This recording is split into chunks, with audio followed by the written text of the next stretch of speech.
Hey everyone, welcome back to Hariyar Rasoi. I hope आप सब बहुत अच्छे होंगे। और आज मैं आप लोगों के लिए लेकर आई हूँ मोहन थाल की रेसिपी, क्योंकि त्योहारों का सीज़न स्टार्ट हो चुका है और हम त्योहारों पे, फेस्टिवल पे तरह तरह की मिठाइयाँ घर पे बना के तैयार करते हैं। तो चलिए बनाना स्टार्ट करते हैं। और एक चीज़ की, आप वीडियो को स्किप करके मत देखिए, क्योंकि इसका जो मेज़रमेंट और मेथड है वो बहुत इंपॉर्टेंट है। अगर कोई भी चीज़ मिस हो गई तो आपका मोहन थाल वैसे नहीं बनेगा जैसे हम मार्केट से लेकर आते हैं। इसलिए वीडियो को पूरा प्रॉपर तरीके से देखिएगा। तो चलिए स्टार्ट करते हैं। यहाँ पर मैंने 1 कटोरी भर के बेसन लिया है और उसमें 2 से ढाई चम्मच मैंने देसी घी यूज़ किया है और 2 से 3 चम्मच ही यहाँ पे मिल्क यूज़ किया है। दो घी और मिल्क को अच्छे से हम मिक्स कर लेंगे बेसन में, प्रॉपर अच्छे तरीके से दोनों हाथों से रब करते हुए अच्छे से मिक्स कर लेंगे। और इस तरह से ये दरदरा बिल्कुल बन के तैयार हो जाएगा। और अब इसे हम 10 मिनट के लिए रेस्ट करने के लिए छोड़ देंगे। फिर उसके बाद हम इसे छन्नी से छानेंगे। अगर आप मिक्सी में इसको पीसते हैं तो क्या करें, आप मिक्सी में पल्स मोड पे ही चलाएं और ज़्यादा नहीं चलाना है। मतलब आप ये देख लीजिए 5 से 7 सेकंड के लिए चलाइए, ऑन ऑफ करके। और उसके बाद ये अच्छे से इसका ये जो आटा है ये तैयार हो जाएगा। अगर आप छन्नी से छानते हैं तो इस तरह से छन्नी से छान लें, या आटा छानने वाली अगर छन्नी है आपके पास तो आप उससे भी छान सकते हैं। तो ये बेसन अच्छे से छन जाएगा। और उसके बाद लास्ट में जो इसमें मोटे मोटे गांठें रह जाएंगी उसको हम मिक्सी में पीस लेंगे, जैसे मैंने बताया पल्स मोड पे। तो ये 1 से 2 सेकंड में बिल्कुल पिस के रेडी हो जाएगा। बिल्कुल फाइन नहीं करना है, हमें इसी तरह से दरदरे टेक्सचर में ही रखना है, क्योंकि मोहन थाल की एक खासियत है कि उसमें जो खाने के टाइम पे वो जो मोटा मोटा टेक्सचर आता है वो इसी तरह से बनके तैयार होता है। तो ये पार्ट आप स्किप ना करें, तभी मोहन थाल अच्छे से बनके तैयार होगा। तो देखिए ये इस तरह से ये बेसन तैयार हो जाएगा। अब हाथ में छुएंगे ना तो इसका दरदरापन आपको फील होगा, ना ही मोटा है और ना ही बिल्कुल ही महीन बारीक है। और अब यहाँ पे मैंने 3 कटोरी भर के देसी घी यूज़ किया है। और उसके बाद हमने जो बेसन लिया था उसे हम इसे चलाते रहेंगे, मिक्स करते रहेंगे।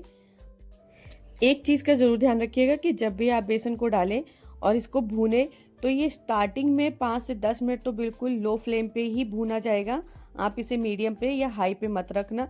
अगर आप मीडियम पे भी रखते हैं तो ये भून के तो जल्दी तैयार हो जाएगा, लेकिन इसका कच्चापन नहीं जाएगा, वो कच्चा कच्चा ही रह जाएगा। इसलिए लो आंच पे ही इसे अच्छे से भूनते रहें, चलाते रहें। यहाँ से मेहनत आपकी स्टार्ट हो जाएगी, क्योंकि 20 से 25 मिनट आपको कंटिन्यूसली इसे चलाते रहना है। लेकिन कहते हैं ना, मेहनत का फल मीठा होता है। तो ये सच में बहुत मीठा, स्वादिष्ट और मार्केट से भी बेहतर बनके तैयार होगा। इसे प्रॉपर कंटिन्यूसली चलाते रहें। 5 से 10 मिनट आप इसे लो आंच पे भूनेंगे और 10 मिनट के बाद में इसे आप मीडियम पे कर देंगे। हाई पे नहीं रखना है, मीडियम पे करना है। और प्रॉपर चलाते रहें। मैं बार बार बोल रही हूँ, चलाना बंद ना करें, क्योंकि अगर आपने इसे चलाना बंद कर दिया 1 मिनट के लिए तो क्या है, बेसन नीचे तले में चिपक जाएगा और कहीं ज़्यादा भुन जाएगा और कहीं कच्चा रह जाएगा। तो इसलिए इसको आप प्रॉपर तरीके से कंटिन्यूसली चलाते रहें। और 2 से 3 मिनट के बाद में मीडियम आंच पे रखने के बाद इसे आप फिर से लो पे कर देंगे। लो और मीडियम पे आप इसे भूनें और धीरे धीरे इसका कलर चेंज होना स्टार्ट हो जाएगा। और जितना हमने इसमें घी डाला था वो रिलीज होना स्टार्ट हो जाएगा। तो जैसे स्टार्टिंग में वो ड्राई रहता है ना, तो वो ड्राई नहीं, जितना ज़्यादा ये भुनेगा उतना ज़्यादा ये लिक्विडी फॉर्म में आ जाएगा। ये देखिए, आपको दिख रहा है ना, जैसे हम हलवा वगैरह बनाते हैं तो उस तरह का इसका टेक्सचर हो जाएगा। तो जैसे ही इसका कलर येलो से ब्राउन हो जाएगा और जो घी डाला था वो बिल्कुल रिलीज हो जाएगा। आपको कढ़ाई में साइड में दिख रहा होगा कि घी दिख रहा है। उस स्टेज पे आप इसमें थोड़ा थोड़ा करके दूध डालते रहे। इसमें दूध डालने का मेथड यही है कि जैसे आप इसे दूध डालेंगे ना तो ये दरदरा हो जाएगा। ये देखिए हो गया ना, इस तरह से बिल्कुल इसी तरह का ये टेक्सचर तैयार होगा। तो आपका मोहन थाल इस मेथड से बनाएंगे तो मार्केट से भी अच्छा बन के तैयार होगा और बहुत टेस्टी। और वैसे ही जब आप इसे मुंह में खाएंगे ना तो इसका दरदरापन आपको फील होगा। तो देखिए ये दूध डालने के बाद, ज़्यादा दूध नहीं डालना है, जितना हमने क्वांटिटी में दूध स्टार्टिंग में यूज़ किया था 2 से 3 चम्मच, उतना ही दूध आपको डालना है और एक साथ नहीं डालना है। धीरे धीरे करके डालें और इसे अच्छे से मिक्स करते चले जाएं। अब इसमें ऐड करेंगे आधा कटोरी मिल्क पाउडर। मैं मिल्क पाउडर यूज़ कर रही हूँ। अगर आपके पास मावा है, आप खोया डालना चाहते हैं तो आप वो भी डाल सकते हैं। 1 कटोरी बेसन में आप 100 ग्राम खोया यूज़ कर सकते हैं। लेकिन अगर आप खोया डालते हैं तो उसे ग्रेट करके डालिएगा, ताकि आपको इसमें ज़्यादा मेहनत ना करनी पड़े मिक्स करने के लिए। या फिर आप उसे गर्म कर लीजिएगा तो वो अच्छे से बेसन में मिक्स हो जाएगा। अब यहाँ पे इसकी चाशनी तैयार करेंगे। चाशनी बहुत ही ध्यान से बनानी है आपको, क्योंकि जितनी अच्छी चाशनी बनेगी मोहन थाल उतना ही अच्छा बनेगा। तो एक मिस्टेक आपकी सारी मेहनत को खराब कर देगा। तो चीनी की क्वांटिटी उतनी रखनी है जितना हमने बेसन लिया है। तो 1 कटोरी हमने बेसन लिया था, तो 1 कटोरी भर के हम यहाँ पे चीनी यूज करेंगे और आधा कप पानी डालेंगे। इससे ज्यादा पानी ना डालें, क्योंकि जितना ज्यादा पानी डालेंगे चाशनी को बनने में उतना ही टाइम लगेगा। तो इसे अच्छे से हम पका लेंगे और बीच बीच में चलाते रहें, ताकि चीनी जो है नीचे नहीं चपके। और इसमें उसके बाद डालेंगे इलायची पाउडर। यहाँ जो चाशनी बनानी है वो 1 तार की चाशनी बनानी है, तो इसको अच्छे से हम प्रॉपर चलाते रहेंगे, पका लेंगे। चाशनी कच्ची नहीं रहनी चाहिए, 1 तार की ही चाशनी रहे। 1 से 2 तार हो जाए, लेकिन उससे कम नहीं होना चाहिए, क्योंकि अगर 1 तार की चाशनी नहीं बनती है तो मोहन थाल सेट नहीं होगा अच्छे से। और उसके बाद यहाँ पे मैंने फूड कलर का यूज किया है 1 से 2 ड्रॉप। अगर आप फूड कलर यूज नहीं करना चाहते, केसर डाल सकते हैं आप। 2 से 3 धागे केसर के भी डाल देंगे तो भी कलर अच्छा आ जाएगा चाशनी का। और ये देखिए यहाँ पे एक अच्छा से भी बनके तार तैयार हो रहा है प्रॉपर तरीके से। तो इसी स्टेज पे आप गैस की फ्लेम को बंद कर दें और अब इस चाशनी को बेसन में मिक्स कर लें।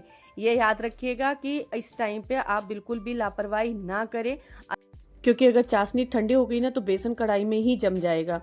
तो इसलिए इसे जल्दी जल्दी अपने फटाफट हाथों से मिक्स करने के बाद में आप इसे प्लेट में सेट कर लें, जिस भी प्लेट में आप रखना चाहते हैं, प्लेट में, टिन में, जिस भी बर्तन में आप इसे सेट करना चाहते हैं। और एक चीज, जब आप इसकी चाशनी वगैरह बना रहे हो तो प्लेट को आप पहले से ही रेडी कर लें। अगर आप बटर पेपर लगाते हैं तो बटर पेपर लगा के रेडी कर लें, या फिर आप ऑयल वगैरह लगाना चाहते हैं तो आप देसी घी लगा के उसे ग्रीस करके पहले से ही तैयार करके रखें। क्योंकि फिर जिस बर्तन को हमने रेडी किया था उसी बर्तन में हम इसे फटाफट से ट्रांसफर कर लेंगे। और उसके बाद इसे अच्छी तरीके से हम इवनली प्रॉपर सेट कर लेंगे। चारों तरफ से इवन होना चाहिए, कहीं पतला कहीं मोटा ना रहे। तो हम इसे अच्छे से दबा दबा के सेट कर लेंगे। आप इसे स्पैचुला से या फिर स्पून से ही कीजिएगा, हाथ का यूज मत करना, क्योंकि आप ये बहुत गर्म होता है तो आप जल भी सकते हैं। तो दबा दबा के अच्छे से हम इसे सेट कर लेंगे, जैसे हम बर्फी बनाने के लिए खोए को सेट करते हैं ना, उसी तरीके से। ये देखिए, इसके बाद इसमें आप गार्निशिंग के लिए कोई भी ड्राई फ्रूट का यूज कर सकते हैं। आप पिस्ता डाल सकते हैं, बादाम डाल सकते हैं, काजू डाल सकते हैं। तो यहाँ पर मैंने बादाम डाल दिए हैं और कोकोनट का जो हमारे बुरादा रखा था वो मैंने यूज किया है यहाँ पर। और उसके बाद फिर अच्छे से इसे दबा लेंगे, ताकि ड्राई फ्रूट क्या है वो बाहर ना निकले ठंडे होने पर। और इसके बाद सेट करने के लिए छोड़ देंगे 10 से 15 मिनट के लिए। आप फ्रिज में भी सेट कर सकते हैं, या फिर आप बाहर भी इसे रख देंगे तो अपने आप ये वैसे ही सेट हो जाएगा। और उसके बाद ऊपर से यहाँ पर ये चांदी का वर्क था, इसे लगा के अच्छे से हम इसे डेकोरेट कर लेंगे। और अगर चांदी का वर्क नहीं है तो आप स्किप भी कर सकते हैं, जरूरी नहीं कि आप चांदी का वर्क लगाएं। ड्राई फ्रूट से भी आप इसे बहुत अच्छे से डेकोरेट कर सकते हैं और ये बहुत टेम्पटिंग लगेगा और खाने में भी बहुत स्वादिष्ट बनेगा। तो देखिए, लग रहा है ना मार्केट से भी बेहतर बना है ये मोहन थाल। तो आप इसे घर पे एक बार जरूर ट्राई करें और कमेंट में मुझे जरूर बताएं कि कैसी लगी आपको ये रेसिपी। अगर वीडियो पसंद आई है तो प्लीज़ वीडियो को लाइक कर दे, चैनल को सब्सक्राइब करना ना भूलें और बेल आइकन को प्रेस करना ना